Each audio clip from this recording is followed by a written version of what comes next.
Elnaz Assar is an Iranian artist living and working in Rotterdam. Her work, characterized by the intersectionality and empowering nature of fourth wave feminism, addresses cultural shifts and intersection between design, politics, and popular culture. As a textile designer, her interest lies in lifestyle and social transformation within societies. Growing up in Iran, Assar has experienced high levels of censorship and suppression implemented by Iranian authorities, and thus her aim is to create invisible communication tools for people with little to no voice and empower them. When I made this community, it was really difficult to um, invite them to talk, to express. And even when we are talking, we don't say something straightforward. Like we have like kind of like we say it in like layers and layers, and we expect people to understand us, but it's really difficult.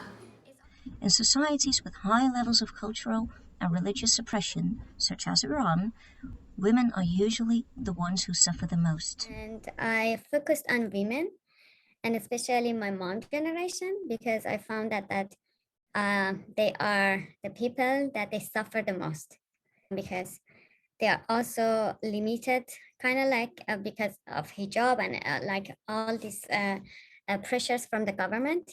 So I found that they have more than other people, especially. Assar's Carpet Codes from 2020 questions what if every individual Iranian woman, regardless of her personal beliefs, ethnic background, or religion, performed an internal dialogue about her rights as a woman and how her life could differ if she thought, believed, and lived differently. Crafts inherently, they take time to make, so craftivism also is against other protests takes some time. So during this time, actually I was my goal was like during these times putting some time to make this craft, people they start thinking, and that was actually one of my goals, to people that start thinking about like their position, like what they're doing, and just have some goals when they are doing the stuff. Carpet codes, a form of steganography, or hiding secret messages in common objects, began by Assar creating a WhatsApp community for Iranian women to discuss their position towards society, politics, and family. Here, they could express their personal experiences and their hope for social change.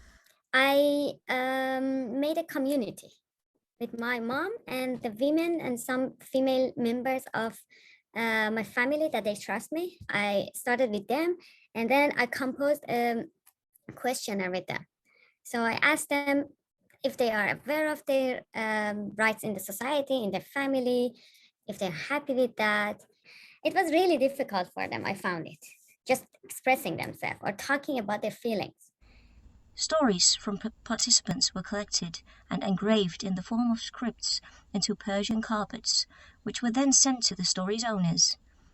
Assar created a chain of gentle protests where each recipient was encouraged to create a new piece using the same low-tech methods and pass it on to another woman.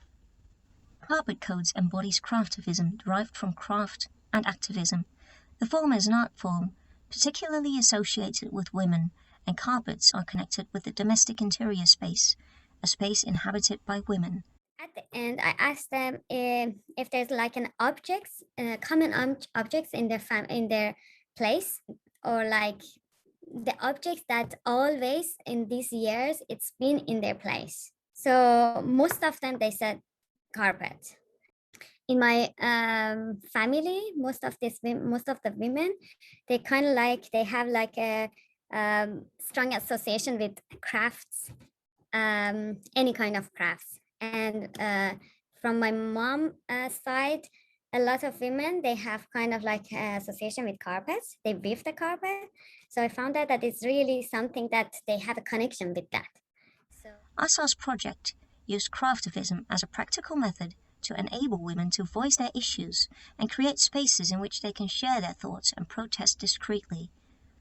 Assar's carpets start an internal dialogue in the hope of creating a positive change through personal activism.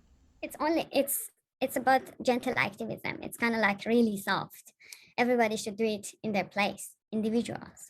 We're gonna start from that, and maybe in future, when people they feel that there's something happening in themselves, they can decide what to do. But now I'm actually starting with every individual.